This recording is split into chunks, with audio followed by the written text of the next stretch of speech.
الرحيم اللهم صل على بسم الله الرحمن الرحيم اللهم صل على محمد وآل Muhammad. Welcome to the Imam Ali conference, Parenting a Teacher. Our panelist, our respected panelist, Sayyid Rizwan Radhawi. The Sayyid started his religious studies in Chicago, Illinois, under Maulana Amir Mukhtar at the Imam Ali Seminary, and attended the Islamic Seminary in Qom in the year 2000 and studied under the best and most renowned theologians in the Hawza. So the Sayyid focused his attention towards Islamic philosophy, and during the later parts of his studies on Irfan. So the Sayyid collectively studied 6 years and graduated with theology and philosophy from Jamaat al-Mustafa. So Sayyid is our respected panelist alongside our sister Zakira, Shyrose, Dhalla. The sister is a world-renowned Islamic lecturer with a bachelor's degree in psychology, sociology, and she also has a master's degree in education. She's an anti-racist education counselor by profession. She also is a servant of Abu Abdullah al-Hussein alayhi salam and gives majalis on the road. She has also had many honors, a lot to list, and some of them speaking outside the White House, being the only Shia female to do so twice.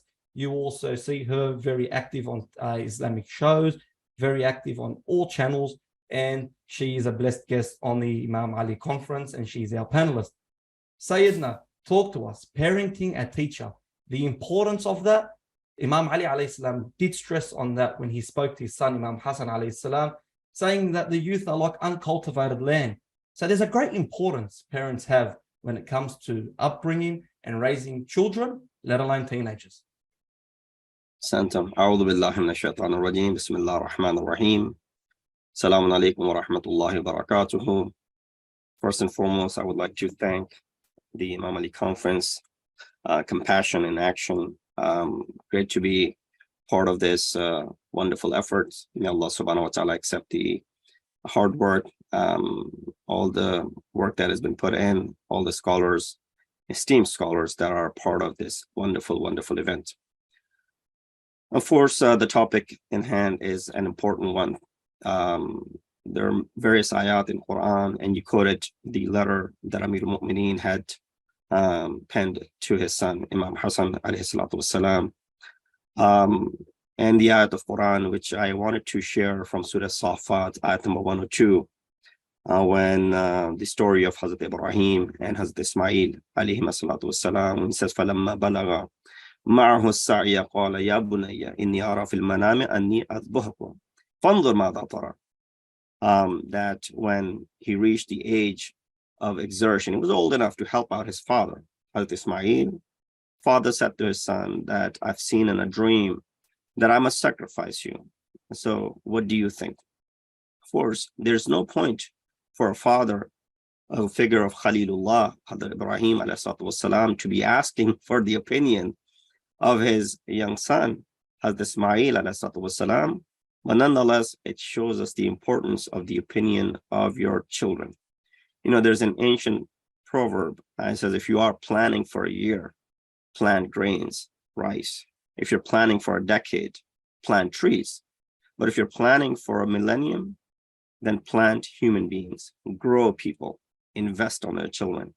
And children learn most of their, whatever they learn from their house before they learn anything from outside. That's their first tarbiyat gah, if you want to call it.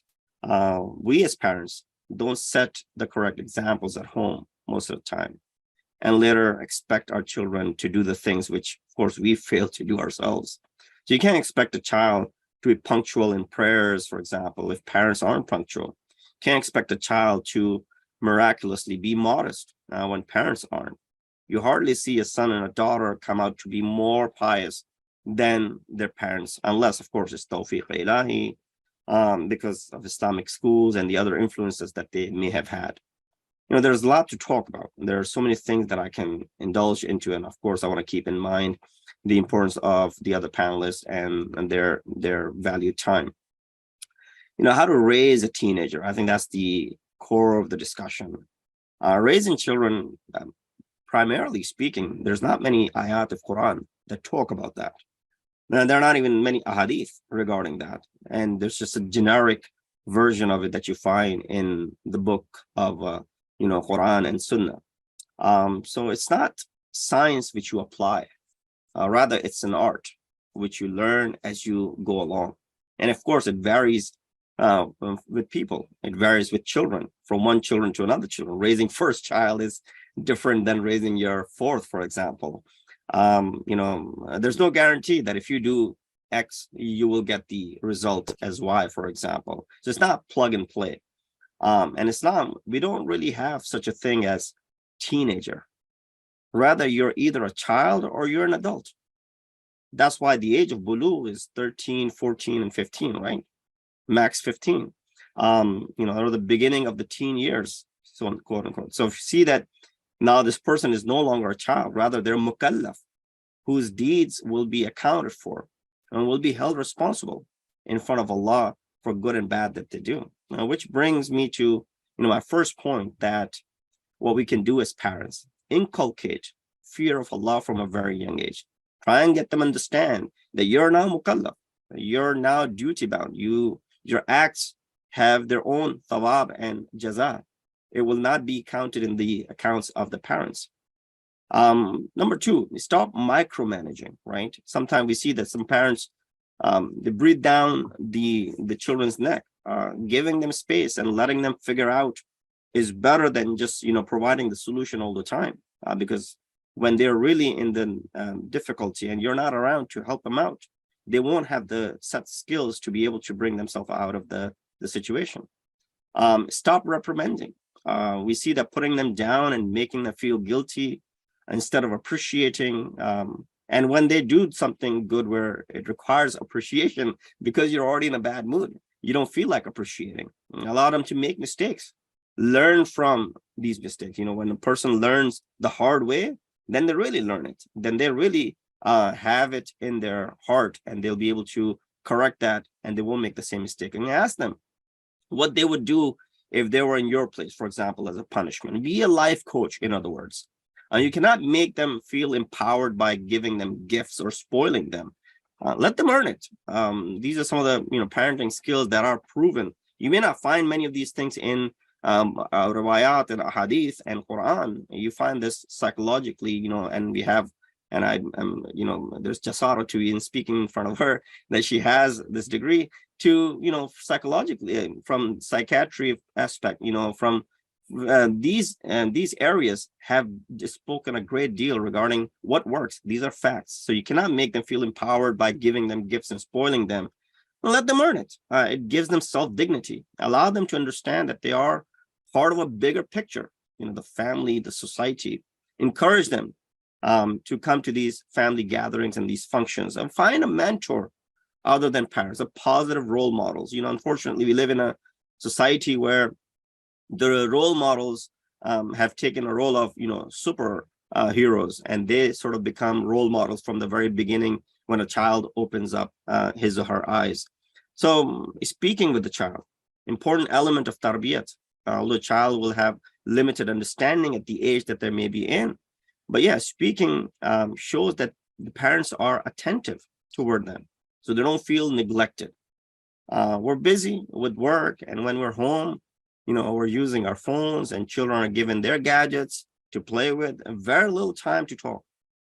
Love, it's important. Muhabbat, important element in tarbiyat.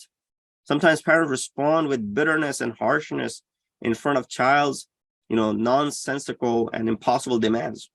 Whereas even in these places, saying no with love and mercy is actually better. Respect. Every human being at every stage of their life, they want to be respected. Even a child as young as 3 or 4 year old does not want to be disrespected in front of others. Everyone loves them. And when you grow older, of course, you're now a teenager. So any disrespect can hurt them badly. Encouragement. Properly encourage children will, create enthusiasm for them to do good. Unfortunately, in our societies, parents discourage children if they, for example, become religious. Yeah, believe it or not. Child starts going to Masjid, Imam Barga, Husseiniya, attending the regular prayers, attending the majalis, wherever it's happening, growing a beard, which is, of course, an obligation on him. A sister, for example, starts observing hijab. starts listening to the nasheeds or the Quran more, practicing more and more, they'll be now looking at them weirdly. What's wrong with you? As if they're doing something which is frowned upon. So that's the reaction that they get. Parental supervision, of course. Life is a place of learning lessons. Someone asked me the other day, I was attending a workshop, explain life. What is life? Now, of course, this was not a religious workshop. So, we all gave our answers. He said, life is what happened when we were making our plans. So when we were busy making our plans, what was happening, that was life.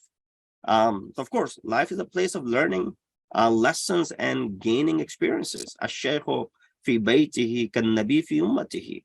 An elderly in the house is like a nabi in the ummah, in the nation. And so therefore, it's important to, the supervision must be there because they will make mistakes. Self-reliance, another important element of tarbiyat of children, gradually preparing them to rely on themselves. Of course, you don't want to hand everything down at the very beginning. Slowly and gradually, this process has to be inculcated, fostering the intellectual dimension. We sometimes, think that they're young and their minds are not capable. Well, no, try them, test them, teaching them logic in order for them to think straight and use their mind properly. And of course, I cannot emphasize more than I already have, praise, giving positive verbal, physical attention and affection to the children. I'll conclude, I'll come back if there's more time, that there are 3 unbelievably simple parenting ideas that work. Number 1, children need a minimum of 8 touches during the day to feel connected to a parent. If they're going through a particularly challenging, time in their life, it's minimum of 12 touches a day. This doesn't have to be a big deal. It could be, straightening their collar, for example, pat on the shoulder, or simple hug. So you need to have these minimum of 8 touches a day. Number 2, each day, children need more than 1 meaningful eye-to-eye conversation with a parent. Now, this could be for younger kids, not necessarily those older, but it is especially important for babies to have this eye contact. But children of all ages need us to, we need to slow down and look them into the eyes, have that meaningful one-to-one conversation.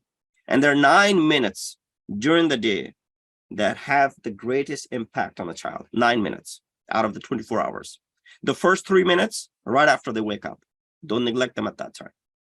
The 3 minutes after they come home from school. And the last 3 minutes of the day before they go to bed. We need to make those moments special and help our children feel loved. I'll stop over here. There's more. Ahsan, Sayyidina, honestly, the wisdom there is for us to take on, because dialogue is important and it's a right of a child, and energy and positive reinforcement is also important. And we see this from even naming a name. We look at the Imam Ali alayhi salam in the Battle of Khaybar when he says famously, indeed my mother named me Haydar. So that positive reinforcement led him to take on an undefeated warrior and bring victory towards Islam. We also see that with the name of Abu Fadl in the name Abbas. So it's very important for that positive reinforcement. Now, I'm really looking forward to the sisters now, Sister Zakira's analysis on parenting a teenager from a psychological perspective, from a religious perspective. Sister, the floor is yours. Jazakallah khair. A'udhu billahi minash shaitanir rajim. Bismillahir rahmanir rahim. Truly, parenting a teenager is definitely a challenging but very noble task that Allah subhanahu wa ta'ala has entrusted us with. And it's very important for us to realize when we say the word teenager that children in this day and age are maturing much faster than they have ever, it seems. And so when we say teenager, we're thinking 13, 14, 15, etc. But a lot of these issues that become very real for these children happens when they're even 9 or 10. So parenting a teenager actually happens much earlier than when they hit the teens. It's all about maturity, and every child is different, but we are living in a society that is opening our children up to so much that is beyond their capability and maturity. They're being bombarded with so many images, so many things that are really too early for them, and that is why we need to do some preemptive work. And when we talk about Imam Ali alayhi salam and how he was a very hands-on parent, because when we look at that letter that he wrote to his children, to his sons, letter 33 from Nahjul Balagha, we can see that Imam Ali alayhi salam truly was a parent who talked to his children and who understood what they were going through. It's a letter full of so much advice that it's really mind-blowing.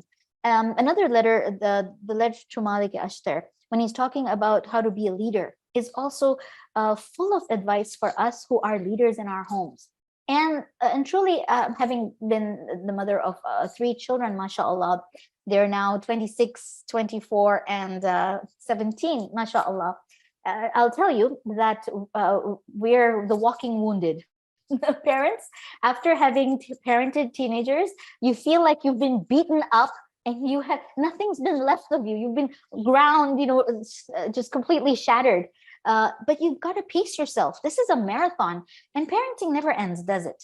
But there is this very important part of a child's life where there are amazing learning moments. And when I talk about 9 and 10, honestly, that's when your children really look up to you. I think even a little bit before that, 7, 8, 9, when they look at you and they really listen to you and they kind of act like you. Even when you're sweeping or mopping, they're copying you. Or if you're working with a hammer or something, they want to do what you're doing. That's the time to parent. And they're really intelligent. And what I've learned from seeing Imam Ali's letters to his children, because he also, there was so much of a will that he gave when he was on his deathbed. There's so much advice. We realize that Imam Ali Islam spoke to his children, knew what they were going to suffer. So he was preempting the issues that were coming in their lives. He was getting them ready, but he had developed this friendliness. We want to be a friend, but often when you become a friend, they can be quite rude to you and treat you like a friend, and then you often feel hurt that, listen, do that to your friends, but don't talk to me like that. So there needs to be a fine line. Being friendly is more like it, because we're friendly, and yet we have got to remember we're not here to win any popularity contest. We're here to do a very important job. We are here to set boundaries and discipline. And I grew up in the West, and I remember there were times when I did ask my parents for something that I knew was extremely far-fetched, like it was impossible. But often there was a sense of relief when they would say, no, you're not doing that. Yeah, think again, and it sort of made you realize, okay, that is a boundary I should not even try crossing. Children do need some direction. In fact, a Muslim parent has got to do a lot of directing, because we are here to help our children be upstanding citizens in the religion of Islam, in the Ummah. And we are absolutely bringing up Imam Ali, Imam Zamana Ajalallahu Ta'ala Farajahum Sharif's army. We are here bringing up children who will be able to speak up against injustice and who are very moral themselves. So there's a lot of work ahead. But remember, Imam Ali alayhi salam was a mentor. He had so many young and loyal companions. Definitely, there was something about his demeanor that young people surrounded him, and they were amazed and interested and enchanted and in awe of what he said. That's the mentor we want to be with our children, and we absolutely need to be well versed in our faith, in the fiqh as well as the Quran and the Hadith and the life of the Imams in the 14 Masumin alayhi salam, because we need to be able to pepper this information at dinner time, in the car, when we're just watching something and something comes up. These are learning moments, teaching moments, where you see something that's not a very good thing to be watching. Suddenly it comes upon you, this scene. It is important that we stop and we say, listen, what might our imams do at a thing like this? Do you think this works with Islam? What does Islam say? Is this allowed? Is this not allowed? Why? And so we need to know our own faith, but we also need to understand our children's lives. Imam Ali alayhi salam in that letter 31, he says to his children, first of all, he talks about his own issues. He talks about the fact that he's getting old, and that, you know, what he hates the desires and this dunya and what's happening, and you know, this struggles of leading, and that, etc. He's talking about his own stressors. So how important it is for our children to know what we're going through, not so that they can be our therapists, but that they understand my parents are going through something as well. So I need to also step back and let them have their space, or if they're having a bad day, to give them a break as well. And then Mom also then talks about the child in that letter and says, I know that you are immortal, that you're bound by nature, and that, you know, this tendency to follow others, or that you're surrounded by misfortunes and hypocrisy and deceit, etc. Being aware of what our children are facing out there, with bullying, with racism, with all sorts of Islamophobia, etc. And that there comes in that most difficult thing, spending time, quality time. This also means, as a parent, I've learned this, visiting them in their room. When you see them, how they live, you realize, okay, I haven't taught my children to make their bed, or I have allowed my children to live in a state of chaos, and they're okay with that. Visiting their bathroom if they have a different washroom of their own, because often we don't do this. Often, sometimes the cleaners do it, etc. But we have missed an opportunity to teach our children taharat, right? As well, spending time with them, quality time. I absolutely take my kids out on dates. We go out alone and we eat together. And definitely, as you eat, you get relaxed, you hear about what they're going through.